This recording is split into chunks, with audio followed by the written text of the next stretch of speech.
बिस्मिल्लाहिर्रहमानिर्रहीम। Dear students, आज का जो हमारा टॉपिक है वो है क्लोनिंग। क्लोनिंग हमारे फर्स्ट ईयर में भी मौजूद है, हमारे सेकेंड ईयर का भी टॉपिक है, तो हम इसको ज़रा मिक्स करके ही पढ़ेंगे। तो सबसे पहले क्लोनिंग को हम देखेंगे ये है क्या चीज़।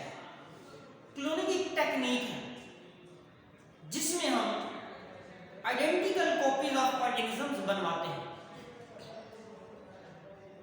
आइडेंटिकल कॉपीज यानी कि जैसा ऑर्गेनिज्म है हम चाहते हैं कि उस जैसा सेम ऑर्गेनिज्म जो है वो कॉपी करें। जिस तरह हम कहते हैं फोटो कॉपी करना, तो बिल्कुल वो ऑर्गेनिज्म जो हम क्लोन बनाते हैं वो फोटो कॉपी होती है उस ऑर्गेनिज्म का जिससे हम सेल लेके बनाते हैं। आइए जरा इसका प्रोसीजर देखते हैं। तो क्लोनिंग की डेफिनेशन हम सबसे पहले एक सिंपल सी डेफिनेशन मैंने लिखी है। टेक्निक है that is used to form identical copies of organisms। ये organisms की identical copies बनाने की एक टेक्निक है, एक टेक्नोलॉजी है। जो organism हम प्रोड्यूस करवाते हैं टेक्नोलॉजी से, उसे हम क्लोन का नाम देते हैं। उस organism को हम क्लोन का नाम देते हैं और टेक्नोलॉजी को हम क्लोनिंग का नाम दिया करते हैं। जो हम दो तरह की इसके टाइप्स पढ़ते होते हैं अपनी बुक्स में, फर्स्ट ईयर सेकेंड ईयर की बुक्स के हवाले से, वो दो हैं। एक ऑर्गेनिस्मिक क्लोनिंग है और एक एम्ब्रियो क्लोनिंग है। ऑर्गेनिस्मिक क्लोनिंग के थ्रू हमने देखा था कि हमने शीप बनवाई थी जिसे हम डोली का नाम दिया करते थे। अच्छा, तो उसके बाद हम देखते हैं कि दूसरी जो हम क्लोनिंग की टाइप पढ़ते हैं वो है एम्ब्रियो क्लोनिंग। एम्ब्रियो क्लोनिंग में ट्विन्स बनते हैं, आइडेंटिकल ट्विन्स का नाम देते हैं आप, या आप ट्रिपलेट्स का नाम देते हैं। ट्रिपलेट्स भी प्रोड्यूस होते हैं, ट्विन्स भी बन सकते हैं, ट्रिपलेट्स भी बन सकते हैं। तो ये आइडेंटिकल होते हैं एक दूसरे के और इसको हम एम्ब्रियो क्लोनिंग का नाम देते हैं। सबसे पहले हम पढ़ने जा रहे हैं ऑर्गेनिस्मिक क्लोनिंग। ऑर्गेनिस्मिक क्लोनिंग के अंदर प्रोसीजर मौजूद है। जो डोली शीप बनवाई गई थी वो कैसे बनी थी? साइंटिस्ट का नाम था ऑयन विलमेंट। ऑयन विलमेंट ने डोली शीप जो है वो प्रोड्यूस करवाई थी। स्कॉटलैंड का रहने वाला था। स्कॉटलैंड में इसने ये जो एक्सपेरिमेंट किया था वो 1996 के अंदर। इसके अंदर सबसे पहले शीप की क्लोनिंग की गई थी। ये पहला मैमल था जो क्लोन हुआ। इससे पहले कोई भी मैमल क्लोनिंग उसकी नहीं हुई थी। इसका प्रोसीजर देखते हैं। एक शीप आपके पास ये मौजूद है, एक शीप ये मौजूद है। इसने एक शीप से क्या किया जी? एग ले लिया और दूसरी शीप से सोमैटिक सेल ले।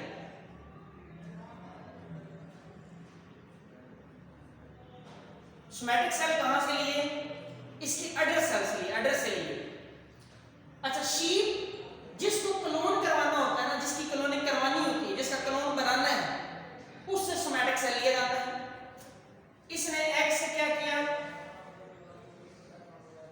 न्यूक्लियस रिमूव करवा दिया। अब ये है सेल विदाउट न्यूक्लियस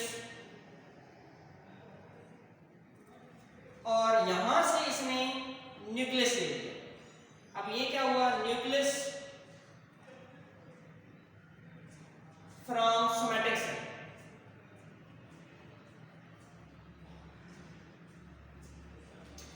इन दोनों को इसने रेडिएशन के थ्रू आपस में फ्यूज कर दिया। अब चूंकि ये डिप्लॉइड होता है, ये हैप्लॉइड होता है और न्यूक्लियस सोमैटिक सेल से आया है, तो इसलिए ये डिप्लॉइड है। इसको उसने उसकी यूट्रस में इंसर्ट करवाया। यूट्रस में इंसर्ट करवाया। अब नॉर्मल गेस्टेशन पीरियड गुजरेगा। अबाउट शीप का 6 मंथ का गेस्टेशन पीरियड होता है। इस गेस्टेशन पीरियड के बाद उसकी बेबी शीप की बर्थ होगी। वो जो शीप बनी है अब वो एग्जैक्टली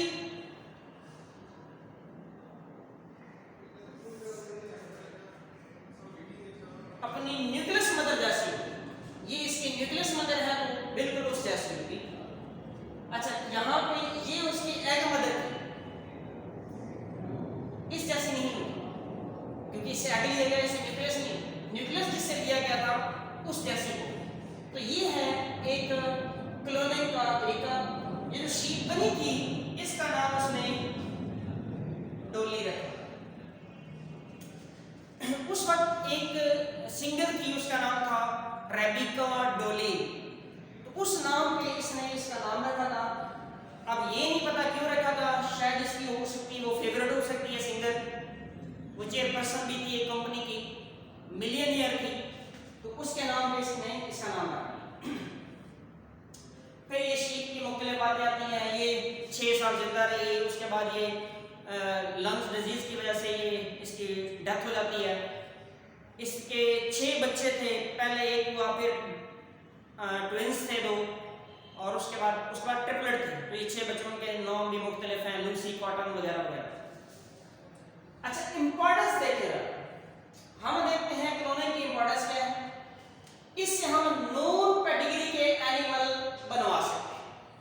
नोन पेडिग्री के जिसकी नस्ल का हमें पता है हम वो ऑर्गेनिज्म बनवा सकते हैं। हम चाहते हैं कि एक अच्छी नस्ल का घोड़ा है, वो रेस हॉर्स है, हर साल गोल्ड मेडल जीत के आता है। हम चाहते हैं कि हम इस तरह का एक और घोड़ा बना लें ताकि इसे कुछ हो जाए तो हम दूसरे घोड़े को उस रेस में जो है वो भगा लें। इसी तरह प्राइज बोल और रेस हॉर्स हम बना सकते हैं। हम टिश्यूज बना सकते हैं क्लोनिंग से। इन टिश्यूज का क्या फायदा है, इन टिश्यूज को हम यूज कर सकते हैं कॉस्मेटिक्स के लिए, कि कॉस्मेटिक्स का इसके ऊपर गुड इफेक्ट कितना है और बैड इफेक्ट्स कितने हैं। इसी तरह हम मेडिसिन और ड्रग्स को भी चेक कर सकते हैं इन टिश्यूज के ऊपर कि इन मेडिसिन के बैड इफेक्ट्स कितने हैं और इसके गुड इफेक्ट्स कितने हैं। फिर हम ऑर्गन्स बना सकते हैं, क्लोनिंग के जरिए से हम ऑर्गन्स बना सकते हैं। किसके लिए, ऑर्गन ट्रांसप्लांटेशन के लिए। हम लिवर बना सकते हैं, लिवर ट्रांसप्लांटेशन के लिए। किडनी बना सकते हैं, किडनी ट्रांसप्लांट के लिए। हार्ट बना सकते हैं, हार्ट ट्रांसप्लांट के लिए। तो ये इसका जो है वो फायदा। फिर इसके ड्रॉबैक्स भी हैं। ड्रॉबैक्स ये हैं कि ये जो एनिमल बनता है इसकी एज कम हुआ करती है। जो ओरिजिनल है उससे एज कम होती है। क्यों? क्योंकि ये डिजीज रेजिस्टेंट नहीं होता, इसको जल्दी डिजीज लग जाती है और इसकी जल्दी मौत हो जाती है। फिर इसका ड्रॉबैक ये है कि इसको पूरे चाइल्डहुड से गुजर के आना है।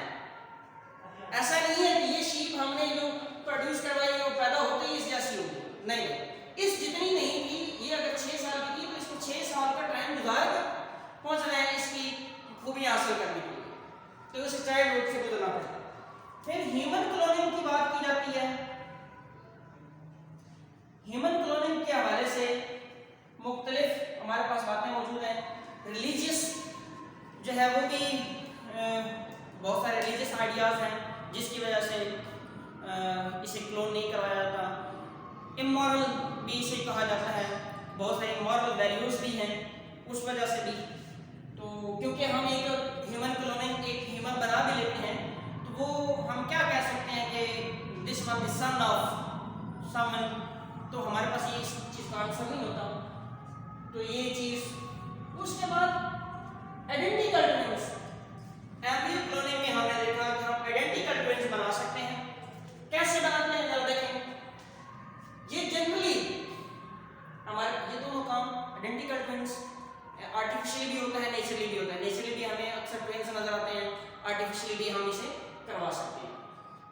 नेचुरली ये काम हो रहा होता है, स्पर्म और एग बने और इनकी फर्टिलाइजेशन में जाइगोट बन गया। जाइगोट जो बना ये अब 2N है, इसके अंदर डिवीजन हुई, क्लीवेज शुरू होगी माइटोसिस से, 2 सेल बने, ब्लास्टोमेयर हम उन्हें कहा करते हैं। ब्लास्टोमेयर्स दोनों जो है वो आइडेंटिकल है। किसी वजह से ये दोनों ब्लास्टोमेयर सेपरेट होने से अब ये दो अलग से प्लेसेंटा में मौजूद होते हैं, इससे अलग से एम्ब्रियो बन रहा होता है, इससे अलग से एम्ब्रियो बन रहा होता है, लेकिन दोनों का जेनेटिक मटेरियल एक जैसा है।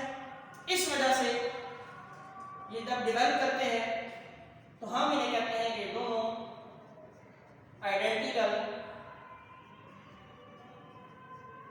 ट्विंस, ये दोनों एक जैसे हैं क्योंकि जेनेटिक मटेरियल एक जैसा है। तो इनकी ऑलमोस्ट तमाम फिनोटाइप एक जैसी होती हैं, अगर इनके ऊपर कोई एक्सटर्नल फैक्टर इफेक्ट ना करे तो बाकी ये बिल्कुल इक्वल होते हैं। तो ये क्लोनिंग का एक टॉपिक था। ये टॉपिक हमने एफएससी के अंदर फर्स्ट ईयर और सेकंड ईयर की पंजाब टेक्स्ट बुक बोर्ड के हवाले से ये इसे एक्सप्लेन किया।